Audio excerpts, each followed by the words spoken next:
कि मुख्यमंत्री बनाना तो मालिक के हाथ में है, लेकिन वोट तो भाई इस बंदे के सिवा किसी को देंगे ही नहीं। कि हनुमान जी आपको मालिक ने ला के दिया है, इस इंसान की कदर करो।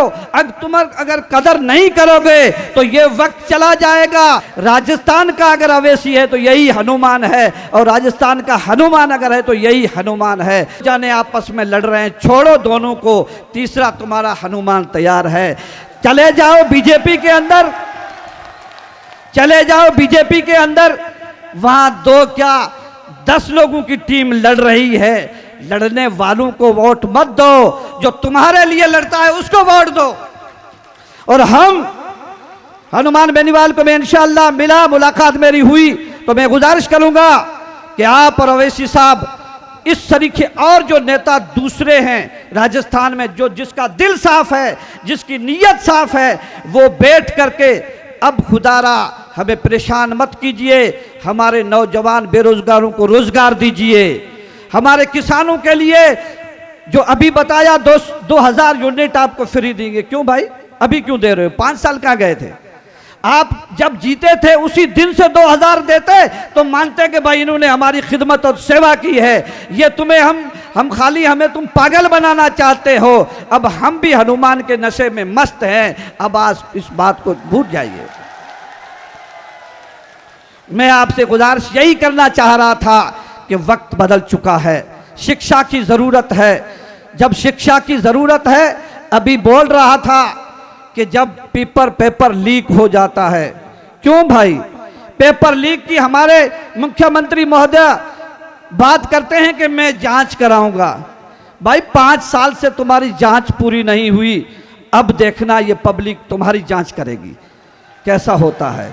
और जब हनुमान जैसे किसी इंसान के पास में सत्ता आ गई तो पेपर लीक नहीं होगा, आपके नौजवानों को नौकरी मिलेगी, आपके दिलो दिमाग को साफ करने के लिए किसानों को बिजली मिलेगी, आपके खेत खलियान जो लहराएंगे, आपको जो कर्ज है वो आपका माफ होगा।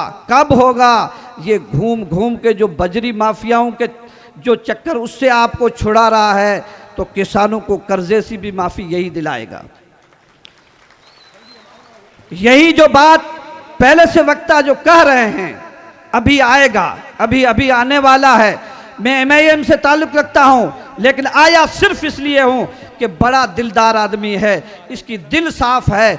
ऐसे बंदे के साथ में आकर के खड़े रहो ताकि आपके इलाके में तब्दीली आ जाएगी। ये आलम नगरी है, थार की आलम नगरी वो नगरी है। मैं हनुमान तक हमारी आवाज़ पहुंचाना चाहूँगा। हनुमान जी, ये जो थार है रेगिस्तान है, यहाँ के लोग एक अजीब नमूने के हैं। यहाँ में बसने वाली दुनिया जो लोग हैं इनके दिल अलग नमूने के हैं। अगर आप हमारी दिल को अंदर से देख नहीं सकते तो हनुमान जी मैं आपसे गुजारिश करना चाहता हूँ, चल दोहरे के ऊपर बैठ करके, तुम्हारे सफ़ेद कपड़े हों, रेती के ऊपर, इस मखमल वाली रेती के ऊपर बैठ करके लेट जाना, बैठ जाना। एक दाना तुम्हारे कपड़ों को गंदा नहीं करेगा, क्योंकि यहाँ की ज़मीन के दाना साफ है। जब यहाँ की ज़मीन का दाना साफ है तो यहाँ ज़मीन में बसने वाले इंसानों के दिल भी साफ हैं।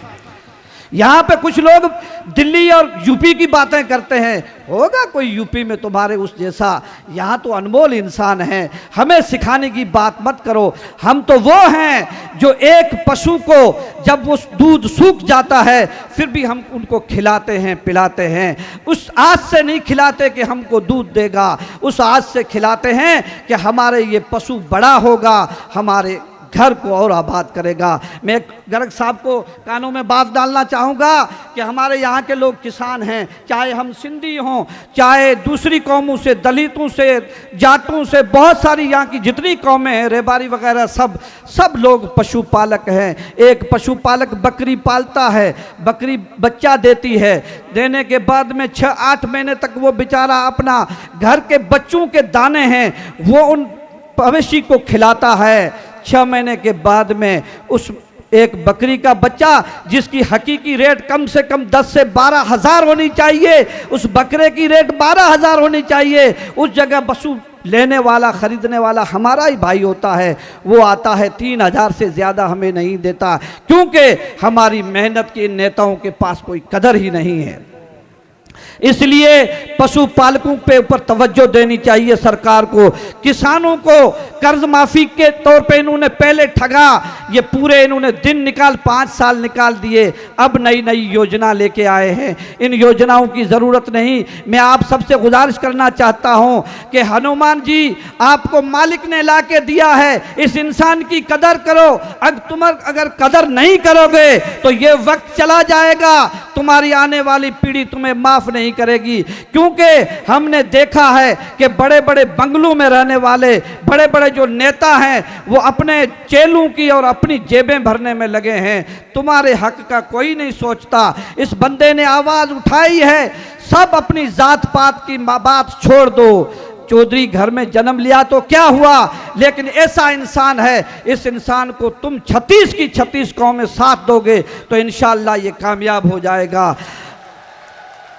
और ज्यादा मेहनत करने की जरूरत नहीं है, थोड़ी सी मेहनत करने की जरूरत है। 3 महीने जो रहे हैं इसके अंदर, अभी किसी ने कहा 10-10 वोट की, मैं कहता हूं कि आप जा करके वोट अपने आप जुड़ेंगे। आप यहाँ पे जो आए हो ये दिल के पक्के हो जाओ, जबान पे लफ्ज बोल दो कि मुख्यमंत्री बनाना तो मालिक के हाथ में है, लेकिन वोट तो भाई इस बंदे के सिवा किसी को देंगे ही नहीं। तो इंशाअल्लाह अपने आप जीत जाओगे। और जीत गए। और यहाँ का जो माहौल दिखता है, चौहटन और शुभ में हमने MIM के तौर पे तैयारी करना शुरू कर दी है, वहाँ का तो माहौल अलग है। अगर हनुमान जी और हमारे जो नेता हैं अवैसी साहब, इनका आपस में थोड़ा बहुत अगर मन मिल गया तो ये 2 सीटें तो क्लियर हनुमान की होगी, क्योंकि अवैसी बहुत दूर रहता है। राजस्थान का अगर अवैसी है तो यही हनुमान है, और राजस्थान का हनुमान अगर है तो यही हनुमान है। इसलिए मैं आपसे गुजारिश करना चाहता हूं कि बाहर जाओगे, जो नरेगा के टांके पे अपना पैसा कमाने वाले, चारे में घोटाला करके कमाने वाले, नेताओं की चिमचा करने वाले बाहर बहुत खड़े होंगे। वो लोग शायद तुम्हें, तुम्हारे हौसले को गिराना चाहेंगे। तुम उनसे बोलो कि अगर बजरी माफियाओं के खिलाफ कोई आवाज़ उठा रहा है तो हनुमान बेनीवाल है। पेपर लीक वाले मसले पे कोई आवाज़ उठा रहा है तो हनुमान बेनीवाल